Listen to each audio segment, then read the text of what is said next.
I think authority is often utilized and replaced for leadership. And so the way I try to lead is with head and heart, humanity first. Even when you look at AI, you can create something out of nothing. What kind of things have you guys been doing that together? Often I find myself repeating over and over and over and over again, like I would do it tomorrow. Of course, there's certainly applications in my day-to-day workflow, whether it's like quick data and insights that might just live in my brain, but I have them documented elsewhere, or like resources that we have across the organization that they might be looking to find but don't know how to quickly pull. WNBA is being watched more than ever. What do you think has caused this shift? We're talking about technology. This is a technology podcast. Technology does play a huge role into this. I think a change in generations, there's obviously been trendsetters. The higher you progress and the more outreach you get of people wanting to connect with you and figure out your career trajectory.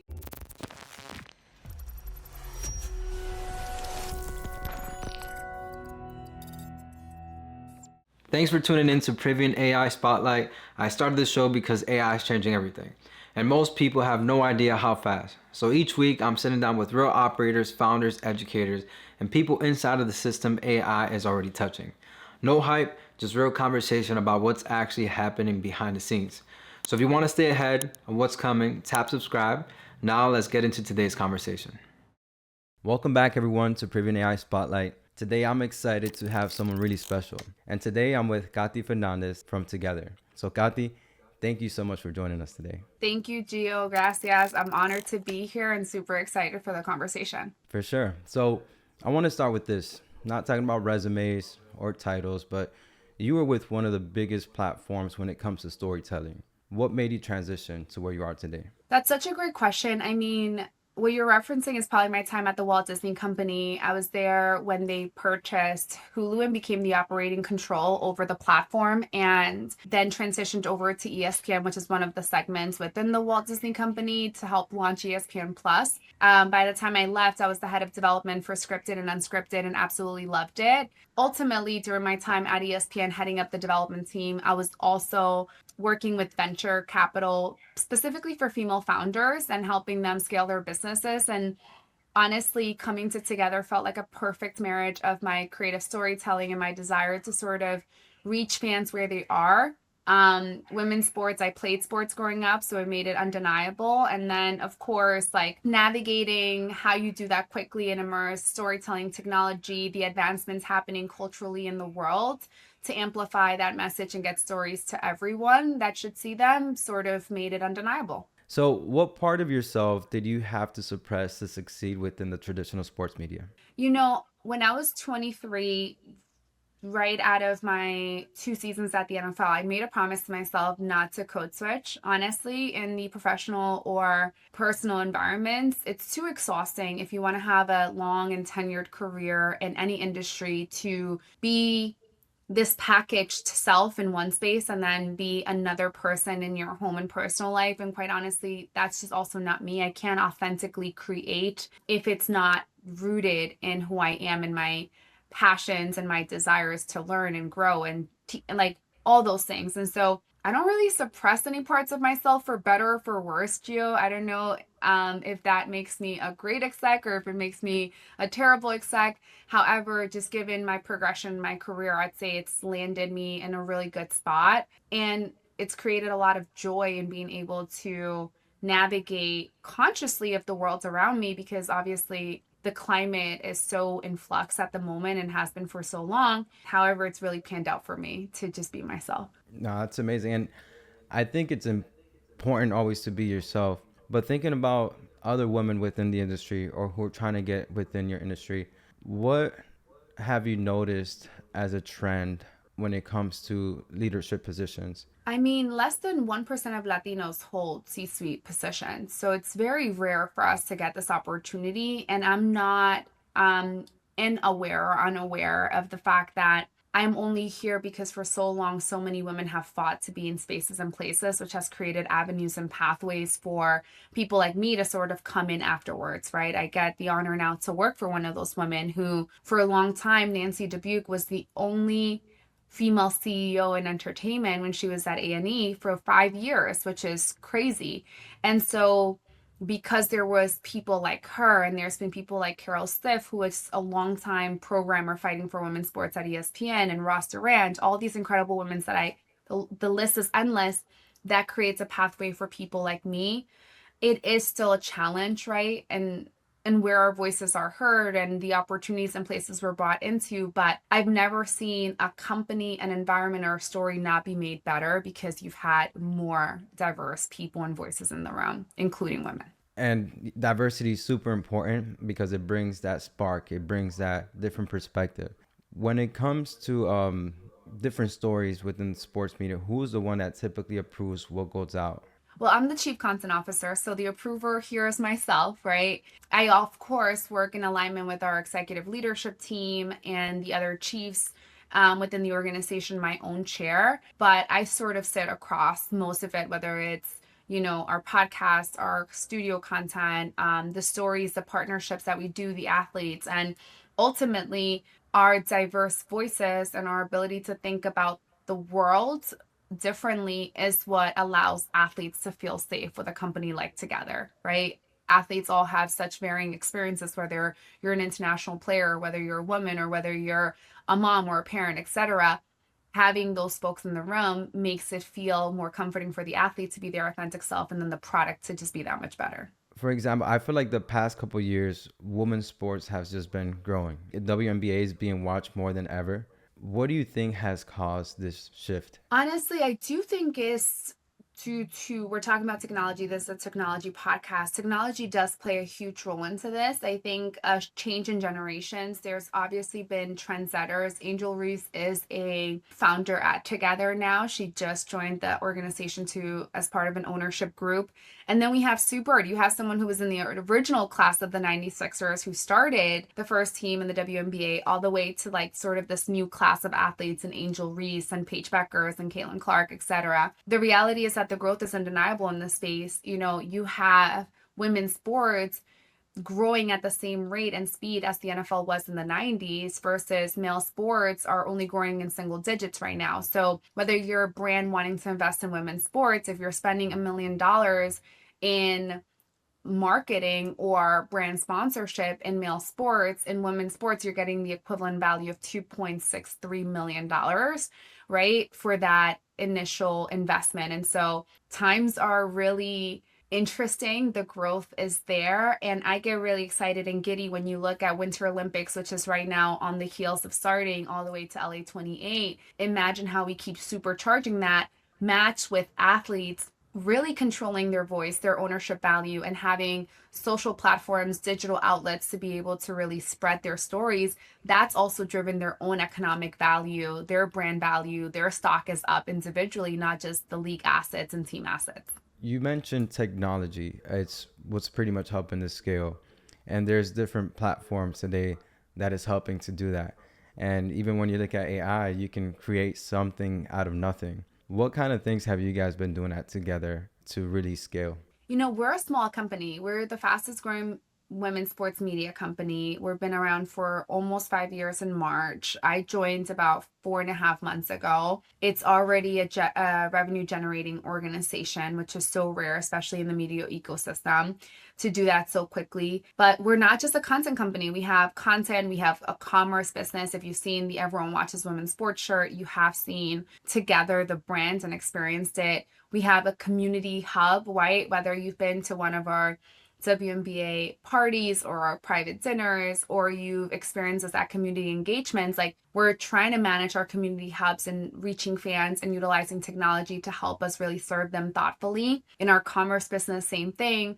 When you look at the creators and athletes that we partner with, how can we utilize that to go further and faster without necessarily having to lean into their time and bandwidth, given that a lot of our athletes are either still playing or have other ventures to tend to. And so that's top of mind for us all the time. There's a lot of things that you have to do. I'm sure you're traveling all the time, leading a team, making sure stories goes out, approvals get set. What things have you been applying make your workflow more seamless? Any strategies you've been thinking about? I mean, I know even you and I have had conversations of like, I work with folks in a ton of different time frames. My own team, I'm a documenter. I document a lot of things, processes, strategies, data, and insights. when they can't reach me, is there a version of me that they can still access while we still have like weekly one-on-ones? And of course, we're still touching base IRL. When you look at editing of podcasting or even clipping for social media, we use a platform called Slate right now, which actually I knew the founder of Slate back when I was at the NFL Network and he was an executive there. And that has helped us streamline, being able to see the podcast, being able to clip that, size it properly so it goes on the platforms and is optimized already within seconds. It's huge because that means that you're getting the information as timely as you can to your consumers and also making it as easy as possible for your team. So 2 plus 1, equals 5 versus 2 plus 1 equaling 3. And so we are integrating it thoughtfully into as many work streams as we can while understanding that there's still a lot more to explore and we could be doing. You spoke about having a twin. What are things that you're in meetings at where people can kind of pick your brain at? Like, what do you wish people can have since you're not there? Oof, that's such a good question. Well, I'll give you one that like really has dawned on me emotionally, more so than from like a work perspective. So I am, we both went to the same college. We both went to Holy Cross. Holy Cross, Shout out Holy Cross. okay. And one of the things that is sort of ingrained in us, Gio, as you know, is like being men and women for and with others. Like that and discernment is something that like from the moment I stepped foot on the campus at 17 till the moment I'm sitting here with you has always sort of been an anchor in the way I try to lead and walk through life. The higher you progress and the more outreach you get of people wanting to connect with you and figure out your career trajectory and or what's gotten you there, or resources that you've collected along the way, or programs that they could apply to. Like I have a running list, and whenever I get asked to be on panels, I try to get other panelists to tell me like resources that help them early in their career so I could save that and share that with early career people that may follow me on my Instagram or LinkedIn. I don't have as much time to do one-on-one sessions, right? With every single young person that reaches out to me in early career, but I want to, like my desire is there. If I could clone myself just entirely to do that and like unleash the resources for them and the things that like often I find myself repeating over and over and over and over again, like I would do it tomorrow, right? Of course, there's certainly applications in my day-to-day workflow that I could do that with. And you and I have sort of talked a little bit about them, whether it's like quick data and insights that might just live in my brain, but I have them documented elsewhere, or like resources that we have across the organization that they might be looking to find but don't know how to quickly pull. The one that really stays with me is the heart piece, which is how do I create more access to me even when I don't have unlimited bandwidth. Yeah, and I'm excited to launch that eventually. So I think it would be a great resource, alleviate a lot of time, and again, provide a lot of value. What scares you most about holding this role right now? That's a really good question. A lot of things don't really scare me, right? Like I think that I chuck it up to my immigrant sort of background, but I think of like my mom coming to this country, Gio, and like with 2 little girls on her hip, her being like in her 20s and everything she provided for us. Now, that is scary, like my grandma and all she's done back home in the Dominican Republic, what she's done. Now, that is scary. What our ancestors have done has been scary. And there's a lot of scary in the world. So for me to sit in a place of privilege with the role that I am excited to do every single day, in a space where I'm able to create and be compensated for creating, right, into the world. Yeah, there are scary things about that, but like outside of the context, if you put that really into the lens of like the scary stuff in the world or the scary things that we've overcome or our lineage has overcome, I don't really get scared about many things, if I'm being honest. What part of leadership people don't see, but you feel every day? I want to be really thoughtful in this answer because leadership is so complex. And I really believe that you lead from where you are, no matter what role you hold.